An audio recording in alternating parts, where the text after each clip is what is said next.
जय मसीह की present practice channel में आप सब लोगों का स्वागत है। आइए, जैसे हम लोग ने पार्ट 1, 2, 3, 4 तक देखा हमने, और परमेश्वर ने कैसे एक स्त्री को परमेश्वर ने इस्तेमाल किया, उसके जीवन से हम लोग ने एक गवाही को सुना। वैसे ही आज हम लोग पार्ट 5 को देखेंगे, और पार्ट 5 में हम लोग राहेल के जीवन के बारे में देखेंगे। जैसे हम लोग पिछले पार्ट 4 में हम लोग देखे थे लिया के बारे में, उसी की छोटी बहन है राहेल। उसके पापा का नाम लावन है। लावन की 2 बेटी थी, लिया और राहेल। लिया की तो आंखें धुंधली थी, वो अच्छे देखने में नहीं लगती थी। पर ये जो राहेल है वो बहुत सुंदर है।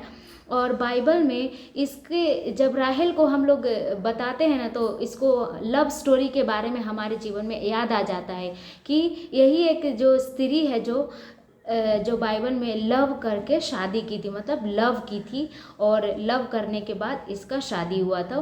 तो वही राहेल है। और ये जो राहेल है, जो लावन की छोटी बेटी, यही जो राहेल है जो यूसुफ और बेंजामिन की माँ हुई और याकूब की दूसरी पत्नी हुई।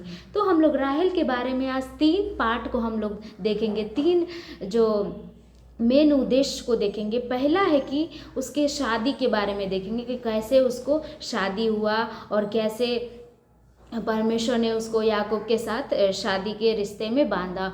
और दूसरी बात हम लोग देखेंगे कि वो बांझ थी, मतलब उसको वो बांझ थी और वो बच्चा जनने के लायक नहीं थी। और तीसरा हम लोग देखेंगे कि वो अपने ही पति को कैसे वो धोखा देती है।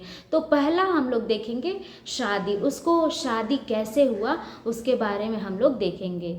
और हम लोग देखते हैं कि जैसे ही मतलब जब याकूब 7 वर्ष और काम करता है राहेल के लिए, तो जो लाबान है 7 वर्ष होने के बाद राहेल से शादी करवा देता है। और शादी करवाने के बाद उसको कोई बच्चा नहीं होता है, मतलब, लेकिन फिर भी वो क्या बोलते हैं, वो खुश थी क्योंकि उसको पति उसको बहुत प्रेम करता था। लेकिन उसका जो शादी है वो लोग हम लोग देखेंगे कि कैसे हुआ था। पहला कि जब वो लव की थी याकूब से, तो जो उसका जो पापा था उसको पता चल गया था कि याकूब और राहेल दोनों प्रेम करते हैं, एक दूसरे से प्यार करते हैं। लेकिन जो लाबान था उसके यहाँ रीति के अनुसार कि पहले बड़ी का शादी होना है, उसके बाद छोटी का होना है, इसलिए वो धोखे से लिया का शादी करवा दिया। लेकिन जो याकूब था वो खुश नहीं था और वो राहेल को ही चाहता था, इसलिए बोला कि मैं राहेल के लिए और 7 वर्ष काम करूँगा क्योंकि मुझे राहेल से प्रेम है। और जब राहेल का शादी हो जाता है, तो जब लिया को जब शादी करवाया था लावन, तो राहेल उस समय बहुत नाराज़ थी। मतलब एक पिता होता है ना कि अपनी बच्चे के लिए मतलब खुशी को कुर्बान कर देता है। लेकिन जो यहाँ पे लावन को हम लोग देखते हैं कि अपना रीति के कारण वो क्या करता है कि जिससे बेटी उसका प्यार करती है उससे शादी नहीं करवाता है, और दूसरे को भी उसके बदले में बलिदान कर देता। मतलब जैसा लिया का जीवन को देखिए हम लोग पार्ट 4 में, यदि आपको लिया के बारे में जानना है तो पार्ट 4 में जा कर के देख सकते हैं। तो यहाँ पे राहेल को हम लोग देखेंगे कि कैसे उसको शादी हो गया, लेकिन शादी होने के बाद भी उसका कोई बच्चा नहीं था और वो बांझ थी। उसके बाद हम लोग देखेंगे कि कैसे वो जो उसकी जो बड़ी बहन थी उसको बच्चा होते गया, और उसके रखैल लोग से भी बच्चा हुआ। लेकिन जो राहेल थी वो बांझ थी, उसको कोई बच्चा हो ही नहीं रहा था। तो एक बार वो बहुत रिस हो जाती है और गुस्सा हो जाती है, और उसको हम लोग देखेंगे कि जब राहेल ने देखा कि याकूब के लिए मुझसे कोई संतान नहीं होती, तब वो अपनी बहन से डाह करने लगी और याकूब से कहा, मुझे भी संतान दे, नहीं तो मर जाऊंगी। तब याकूब ने राहेल से क्रोधित होकर कहा, क्या मैं परमेश्वर हूँ? तेरी कोख तो उसी ने बंद कर रखी है। मेरे दोस्त, यहाँ पे हम लोग देख सकते हैं कि प्यार ही काफ़ी नहीं है, परमेश्वर का अनुग्रह भी हमारे जीवन में चाहिए। राहेल सोच रही है कि मुझसे याकूब प्यार करता है, मैं भी उससे करती हूँ, मेरे चलते जो लिया को भी प्यार नहीं मिल रहा है। लेकिन परमेश्वर का अनुग्रह देखिए लिया के ऊपर था, इसलिए उसको बच्चा हुआ। लेकिन इसको सिर्फ इंसान का ही अनुग्रह था, इसलिए इसको बच्चा नहीं हुआ। और वो ये सोच रही थी कि मैं तो प्यार करती हूँ और मुझे भी बच्चा हो जाएगा, लेकिन बच्चा इसको नहीं हुआ। तो ये बोलती है कि मुझे भी बच्चा दो, नहीं तो मैं मर जाऊँगी। देखिए, इसका भरोसा सिर्फ अपने पति के ऊपर है। मतलब यहाँ पे प्यार करना है तो इसका मतलब ये नहीं कि हमारा पूरा डिपेंड हमारे पति के ऊपर या फिर हम जिसे प्यार करते हैं उसी के ऊपर हो जाना नहीं है। जैसा राहेल यहाँ पे बोलती है मुझे भी बच्चा दो, मतलब इसको सिर्फ याकूब के ऊपर भरोसा है परमेश्वर से। जैसा कि लिया को बच्चा नहीं हो रहा था, वो अप्रिय ठहरी गई थी, तो वो प्रे की, परमेश्वर से क्रेडिट दी परमेश्वर को, और परमेश्वर ने उसके प्रार्थना को सुना। लेकिन हम लोग यहाँ पे लिया को देखिए तो वो बच्चा नहीं जनने के लायक है, तो वो अपने पति को बोल रही है मुझे बच्चा दो नहीं तो मैं मर जाऊंगा। तब याकूब जो है उसको बोलता है कि क्या मैं परमेश्वर हूँ कि मैं तुम्हें बच्चा दूँ। यहाँ पे हम लोग देखते हैं तब याकूब ने राहेल से क्रोधित होकर कहा क्या मैं परमेश्वर हूँ, तेरी कोख तो उसी ने बंद कर रखी है। यहाँ पे जो याकूब है राहेल की आंख खोलता है और उसको बताता है कि मैं परमेश्वर, मैं तुम्हें बच्चा नहीं दे सकता, परमेश्वर यदि चाहा तो तुम्हारे जीवन में बच्चा दे सकता है। और तीसरा हम लोग देखेंगे कि कैसे जो राहेल थी वो याकूब को धोखा देती है। तो यहाँ पे हम लोग देखते हैं कि जब याकूब जो बहुत उसको परमेश्वर ने उसको बहुत आशीष दिया, उसका बहुत सारे भेड़ बकरी हो गए, उसके 2 पत्नी हो गए, 13 बच्चे हो गए, मतलब 10-11 बच्चे हो गए। रास्ते में बिन्यामीन का जन्म हुआ था, तो बहुत बच्चे से भी आशीष हुआ और उसके बहुत सारे भेड़ बकरी, इतना भेड़ बकरी हो गया कि जो एक साथ वो लोग रह नहीं सकते थे। लाबान का फैमिली, लाबान का भेड़ बकरियां और याकूब का भेड़ बकरियां, क्योंकि परमेश्वर का जो अनुग्रह था वो याकूब के ऊपर था।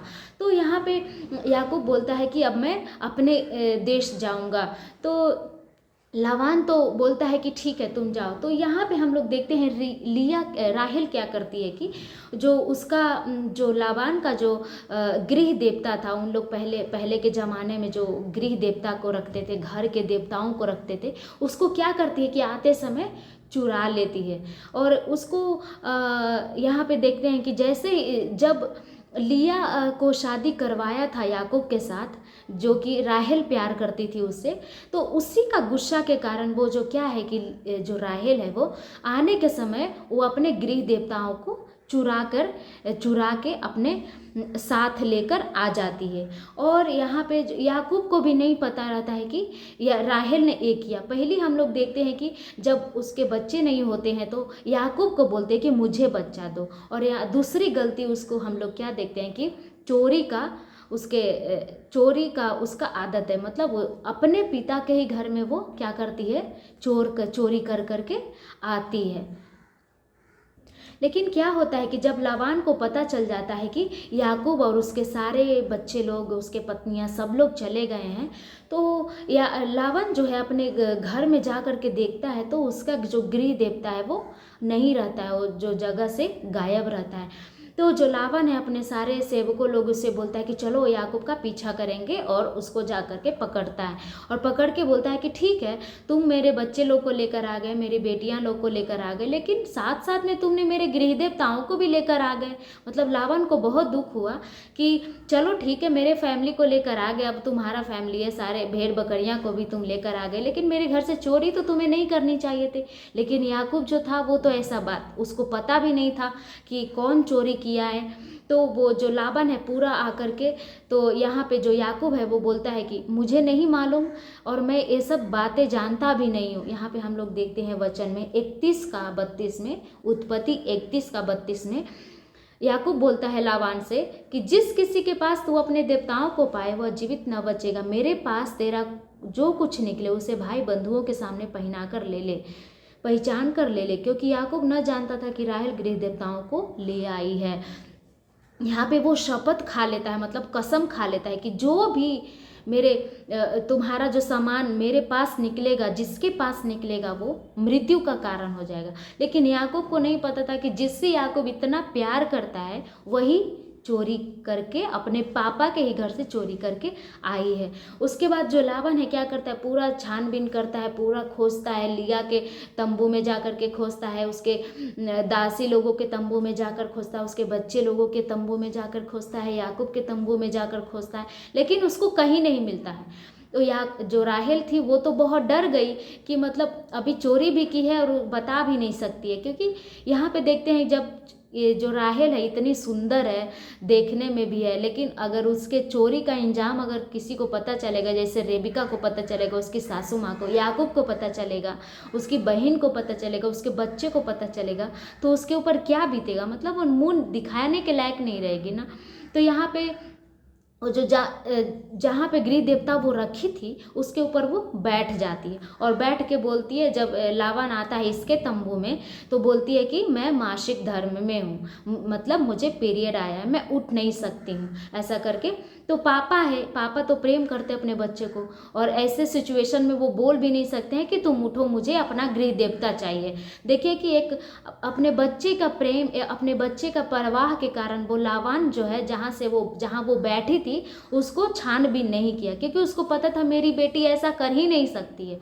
लेकिन राहेल का एटीट्यूड, उसका राहेल का जो कैरेक्टर को देखिए कि इतना ट्रस्टेड पिता को वो उसके घर से चोरी करती है। उसके बाद जो है लावन पूरा खोजता है लेकिन उसको नहीं मिलता है। और उसके बाद यहाँ पे हम लोग देखते हैं कि जो लिया जो गृह देवताओं को चुराई थी उससे उसको फ़ायदा भी नहीं हुआ, क्योंकि जैसे ही याकूब जो है कानान देश में इंटर करने वाला था, मतलब प्रवेश करने वाला था, तो वहाँ पे जो लावन था जो अन्य देवता लोगों को मानता था, इसलिए वहाँ के जो भी लोग थे, जो लिया, राहेल, उसके बच्चे लोग, उसके दासी लोग, सब लोग अन्य देवता को मानते थे। लेकिन जैसे ही कानान देश में इंटर होने के पहले याकूब बोलता है कि तुम्हारे पास जो भी फॉर्जिन देवता लोग हैं, विदेशी देवता लोग हैं, सब लोगों को तुम लोग फेंको, या अभी यहाँ के बाद यहाँ पे परमेश्वर हमारा रहते हैं और यहाँ पे कोई विदेशी देवता नहीं रहेगा। तो यहाँ पे देखिए कि राहेल को चोरी करने से भी फायदा नहीं हुआ, क्योंकि उसको जो है सारे जो उसका अपने पिता के घर से गृह देवता को लाया था वो सब फेंकना ही पड़ा। उसके बाद हम लोग देखते हैं कि जैसे लोग रास्ते में थे उस समय जो क्या है कि राहेल जो थी वो प्रेग्नेंट थी, मतलब उसके पेट में बेंजामिन था।